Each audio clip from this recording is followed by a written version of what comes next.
ಯಾವತ್ತು ಡೇಟ್ 10ನೇ ತಾರೀಕು ಸೋಮವಾರ ಸರ್.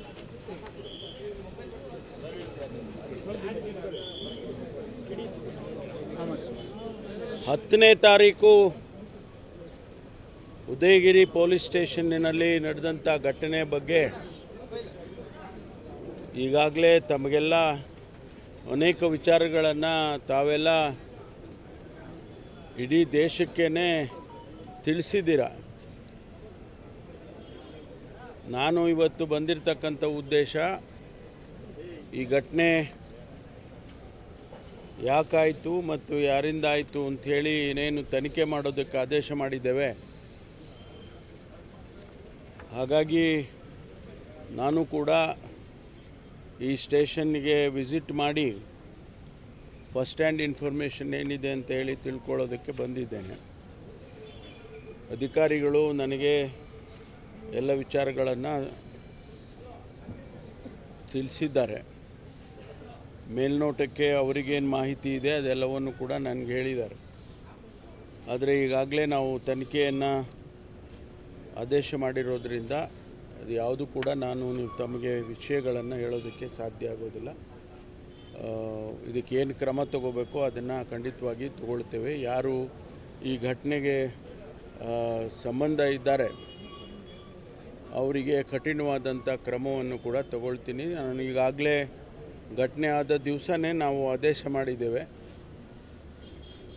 ಯಾರು ಇದಕ್ಕೆ ಪೊಲೀಸ್ನವರಿಗೆ ಮತ್ತು ಪೊಲೀಸ್ ವೆಹಿಕಲ್ಸ್ಗೆ ವಾಹನಗಳಿಗೆ ಜಖಮ್ ಮಾಡಿದರು ಮತ್ತು ಪೊಲೀಸ್ನವರಿಗೆ ಕಲ್ಲು ಹೊಡೆದಿದ್ರು, ಇದೆಲ್ಲವನ್ನು ಕೂಡ ಈಗಾಗಲೇ ಅವ್ರ ಮೇಲೆ ಕ್ರಮ ತಗೋಬೇಕು ಅಂಥೇಳಿ ನಾನು ಮೊನ್ನೆನೇ ಆದ ದಿವಸನೇ ಸೂಚನೆ ಕೊಟ್ಟಿದ್ವಿ. ಹಾಗಾಗಿ ಇವತ್ತು ಅದು ಮುಂದುವರೆದಿದೆ. ಈಗಾಗಲೇ CCTV ಫುಟೇಜ್ನಲ್ಲಿ ಯಾರೆಲ್ಲ ಕಾಣಿಸಿದ್ದಾರೆ ಅವ್ರನ್ನ ಗುರುತು ಹಚ್ಚಿ ಅವ್ರ ಮೇಲೆ ಕ್ರಮ ತಗೊಳ್ಳೋದಕ್ಕೂ ಕೂಡ ಪೊಲೀಸ್ ಮುಂದಾಗಿದೆ. ಕಾನೂನನ್ನು ಕೈಗೆತ್ತಿಕೊಳ್ಳೋಕ್ಕೆ ಯಾರಿಗೂ ಕೂಡ ನಾವು ಬಿಡೋದಿಲ್ಲ. ಅವ್ರು ಯಾರೇ ಎಷ್ಟೇ ಬಲಿಷ್ಠವಾಗಿದ್ದರೂ ಕೂಡ ಈ ದೇಶದ ಈ ನೆಲದ ಕಾನೂನನ್ನು ರಕ್ಷಣೆ ಮಾಡಬೇಕಾದದ್ದು ನಮ್ಮ ಕರ್ತವ್ಯ. ಅದನ್ನು ಯಾವುದೇ ಮುಲಾಜಿಲ್ಲದೆ ಮಾಡ್ತೇವೆ. ಒಬ್ಬ ವ್ಯಕ್ತಿ ಯಾರೋ ತಪ್ಪು ಮಾಡಿದ್ದಾನೆ ಅಂದರೆ ಆ ತಪ್ಪಿಗೆ ಕ್ರಮ ತಗೊಳ್ಳೋದಕ್ಕೆ ಪೊಲೀಸ್ ಇದೆ, ಸರ್ಕಾರ ಇದೆ. ಅದನ್ನು ಹೊರತುಪಡಿಸಿ ಬೇರೆಯವರು ಯಾರೂ ಕೂಡ ಕಾನೂನನ್ನು ಕೈಗೆತ್ತಿಕೊಳ್ಬಾರ್ದು. ಕೈಗೆತ್ತಿಕೊಳ್ಳೋದಕ್ಕೂ ಕೂಡ ನಾವು ಬಿಡೋದಿಲ್ಲ.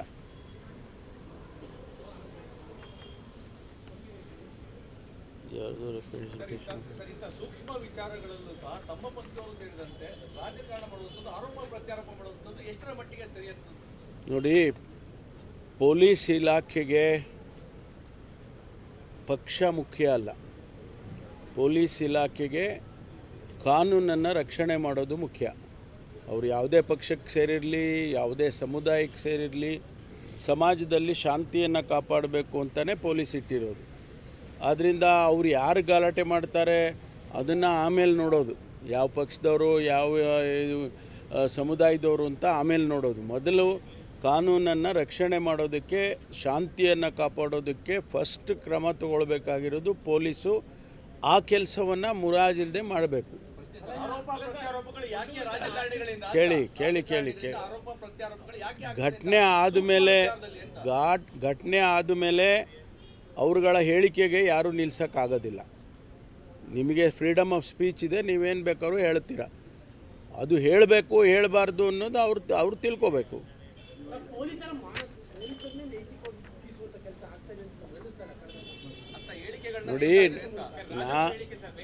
ನೋಡಿ ಪೊಲೀಸ್ನವರನ್ನು ಕುಗ್ಸೋದಕ್ಕೆ, ಅವರ ಮೊರಲನ್ನು ಕಡಿಮೆ ಮಾಡೋದಕ್ಕೆ ಯಾರಿಂದನೂ ಸಾಧ್ಯ ಇಲ್ಲ. They are all well trained. ಅವ್ರು ಇಂಥದ್ದನ್ನೆಲ್ಲ ಟ್ರೈನಿಂಗೇ ಕೊಟ್ಟು ಕಳಿಸಿರ್ತಾರೆ. ಇಂಥ ಸಂದರ್ಭದಲ್ಲಿ ಹೇಗಿರಬೇಕು ಅಂತೇಳಿ ಅವರಿಗೆ ಸ್ಪೆಷಲ್ ಟ್ರೈನಿಂಗೇ ಕೊಟ್ಟಿರ್ತಾರೆ. ಕುಗ್ಸೋದಕ್ಕೇನಾಗೋದಿಲ್ಲ. ಯಾರೋ ಒಬ್ಬರು ಇಬ್ಬರು ಸ್ವಲ್ಪ ಏನಪ್ಪ ಹಿಂಗೆ ಅಂದ್ಬಿಟ್ರು ನನಗೆ ಅಂತ ಹೇಳಿ ಅಂದ್ಕೋಬೋದು ಅಷ್ಟೇ. ಬಿಟ್ಟರೆ ಯಾರು ಪೊಲೀಸ್ನವರ ಆತ್ಮಸ್ಥೈರ್ಯವನ್ನು ಕುಗ್ಸೋದಕ್ಕೆ ಸಾಧ್ಯ ಇಲ್ಲ. ನಡೀತಾ ಇದೆ ಸರ್, ಅವರಿಂದ ರಿಕವರ್ ಮಾಡೋದನ್ನ ಇಡೀ ದೇಶದಲ್ಲಿ ನಡೀತಾ ಇದೆ.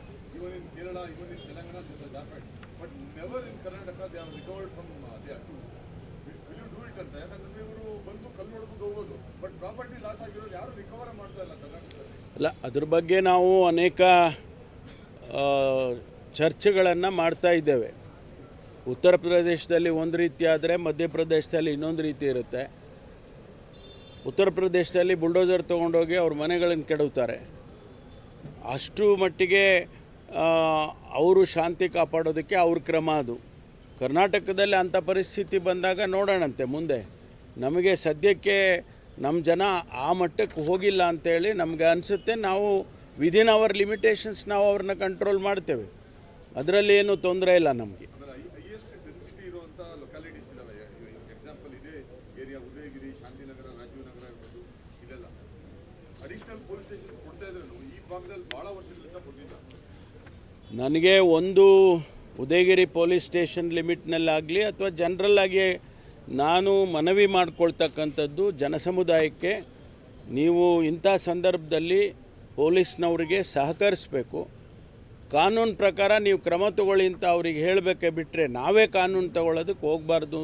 ಅದನ್ನು ಮಾಡಬೇಡಿ ಅಂತೇಳಿ ಸಾರ್ವಜನಿಕವಾಗಿ ನಾನು ಜನಸಮುದಾಯಕ್ಕೆ ಮನವಿಯನ್ನು ಮಾಡ್ಕೊಳ್ತೇನೆ. ಒಂದು. ಎರಡನೇದು, ಈ ಏರಿಯಾದಲ್ಲಿ ಉದಯಗಿರಿ ಪೊಲೀಸ್ ಸ್ಟೇಷನ್ ಲಿಮಿಟಲ್ಲಿ ಸುಮಾರು 4.5 ಲಕ್ಷ ಪಾಪ್ಯುಲೇಷನ್ ಇದೆ. ಹೈಲಿ ಡೆನ್ಸ್ಡ್, ತುಂಬ ಥಿಕ್ ಪಾಪ್ಯುಲೇಷನ್ ಈ ಭಾಗದಲ್ಲಿ ಇರ್ತಕ್ಕಂಥದ್ದು. ಅದಕ್ಕಾಗಿ ಈಗಾಗಲೇ ನಮ್ಮ ಕಮಿಷನರ್ ಅವರು ಇನ್ನೊಂದು ಸ್ಟೇಷನ್ ಮಾಡಿ ಅಂತೇಳಿ ಪ್ರಸ್ತಾವನೆಯನ್ನು ಸರ್ಕಾರಕ್ಕೆ ಕಳಿಸಿದ್ದಾರೆ. ಅದು ಕೂಡ ಈಗ ಸರ್ಕಾರದ ಹಂತದಲ್ಲಿದೆ. ಆದಷ್ಟು ಶೀಘ್ರವಾಗಿ ನಾವು ಅದರ ಬಗ್ಗೆ ಕ್ರಮ ತಗೊಳ್ತೀವಿ. ಒಂದು ವೇಳೆ ಇನ್ನೊಂದು ಸ್ಟೇಷನ್ ಮಾಡಬೇಕು ಅಂತೇಳಿ ನಮ್ಮ ಪ್ಯಾರಾಮೀಟರ್ಸ್ ಇದೆ. ನ್ಯಾಷನಲ್ ಪೊಲೀಸ್ ಕಮಿಷನ್ ಪ್ರಕಾರ ಇಷ್ಟು ಅಪರಾಧಗಳಿರಬೇಕು, ಒಂದು ಸ್ಟೇಷನ್ ಮಾಡಬೇಕು ಅಂದರೆ ಇಷ್ಟು ಏರಿಯಾ ಇರಬೇಕು, ಇಷ್ಟು ಪಾಪ್ಯುಲೇಷನ್ ಇರಬೇಕು ಅಂತೆಲ್ಲ ಗೈಡ್ಲೈನ್ಸ್ ಇದ್ದಾವೆ. ಆ ಗೈಡ್ಲೈನ್ಸಿನ ಒಳಗಡೆ ಬರೋದಾದರೆ ಇನ್ನೊಂದು ಸ್ಟೇಷನನ್ನು ಕೊಡಬೇಕು ಅಂದರೆ ಕೊಡ್ತೇವೆ.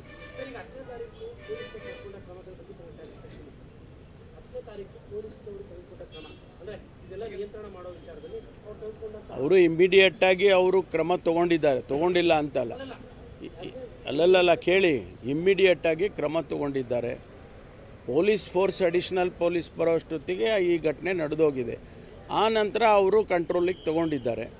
ಅದರಿಂದ ನಾವು ಪೊಲೀಸ್ನವ್ರು ತಪ್ಪು ಮಾಡಿದರು, ಅವರು ಸರಿ ಮಾಡಿದರು ಅಂತ ವ್ಯಾಖ್ಯಾನ ಮಾಡೋ ಬದಲು ಮುಂದಕ್ಕೆ ಅದು ಬೆಳಿಲಿಲ್ಲಲ್ಲ ಗಲಾಟೆ ಅನ್ನೋದಕ್ಕೆ ಅಷ್ಟಕ್ಕಾದರೂ ಸ್ಥಿಮಿತವಾಗಿ ಒಬ್ಬರು ಕೇಳ್ರಿ ಏನು.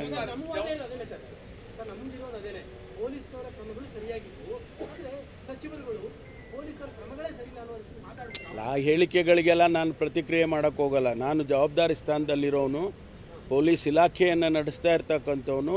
ಬೇರೆಯವ್ರು ಯಾರು ಅವರು ಹೇಳಿದ್ರು ಹಿಂಗೆ ನೀವೇನು ಹೇಳ್ತೀರಾ ಅನ್ನೋದಕ್ಕೆಲ್ಲ ನಾನು ಸಬ್ಸ್ಕ್ರೈಬ್ ಆಗೋದಿಲ್ಲ. ನಾವು ಇಲ್ಲೇನು ಕೆಲಸ ಮಾಡಬೇಕು ಪೊಲೀಸ್ನವರಿಗೆ ಸೂಚನೆ ಕೊಟ್ಟಿದ್ದೇನೆ, ಆ ಕೆಲಸವನ್ನು ಅವ್ರು ಮಾಡಿದ್ದಾರೆ. ಒಂದಿಷ್ಟು ಅವರು ನಿಧಾನ ಆಗಿದೆ ಅಂತ ಹೇಳಿದ್ರೆ ಇಲ್ಲಿ ಪೊಲೀಸು ಅಡಿಷನಲ್ ಫೋರ್ಸ್ ಬರೋಷ್ಟೊತ್ತಿಗೆ ಘಟನೆ ನಡೆದಿದೆ. ಬಂದಾದ್ಮೇಲೆ ಕಂಟ್ರೋಲಿಗೆ ತಗೊಂಡಿದ್ದಾರೆ. ಜವಾಬ್ದಾರಿಯುತ ಸ್ಥಾನದಲ್ಲಿ ಇರುವಂತವರೇ ಈ ರೀತಿ ಮಾತನಾಡಿದಾಗ ಜನಸಾಮಾನ್ಯರಲ್ಲಿ ಬೇರೆ ಮೆಸೇಜ್ ನಾನು ಬೇರೆ ಅಲ್ಲ ಗೊತ್ತಾಯ್ತು. ನೀವು ಕೇಳಿದ ತಪ್ಪು ಅಂತ ನಾನು ಹೇಳ್ತಿಲ್ಲ. ಹೆಡ್ ಆಫ್ ದಿ ಫ್ಯಾಮಿಲಿ ಅಂತವ್ರಿಗೆ ಏನಾದ್ರು ಕಿವಿ ಮಾತು ಹೇಳ್ತೀರಾ? ದಯವಿಟ್ಟು ಮಾತಾಡಬೇಡಿ ಅಂತ ಸಂದರ್ಭ ಬಂದಾಗ ಹೇಳ್ತೀನಿ. ತಾವು ಹೇಳಿದ್ರೆ ಅಟ್ಲೀಸ್ಟ್ ಸಂದರ್ಭ ಬಂದಾಗ ಹೇಳ್ತೀನಿ. ನಾವು ಸ್ಥಳೀಯವಾಗಿದ್ದು ಅವತ್ತಿನ ಪರಿಸ್ಥಿತಿಯನ್ನ ನಾವು ನೋಡಿ, ಒಂದು ನಾನು ಇಷ್ಟೇ ಮನವಿ ಮಾಡೋದು, ಇಷ್ಟೇ ನಾನು ಹೇಳೋದು, ಇದರಲ್ಲಿ ರಾಜಕೀಯ ಮಾಡಬಾರ್ದು. ಯಾರೇ ಆಗಲಿ, ಯಾವ ಪಕ್ಷದವರೇ ಆಗಲಿ, ಇದರಲ್ಲಿ ರಾಜಕೀಯ ಮಾಡೋವಂಥದ್ದು ಏನಿಲ್ಲ. ಇಲ್ಲಿ ರಾಜಕೀಯ ಮಾಡಬಾರ್ದು. This is only related to law and order situation. ಅಷ್ಟು ಬಿಟ್ಟರೆ ಇಲ್ಲಿ ಯಾವ ರಾಜಕೀಯನೂ ಮಾಡಬಾರ್ದು. Thank you. ಎಲ್ಲ ಡೀಟೇಲ್ಸ್ ಹೇಳಕ್ಕೆ ಹೋಗಲ್ಲ.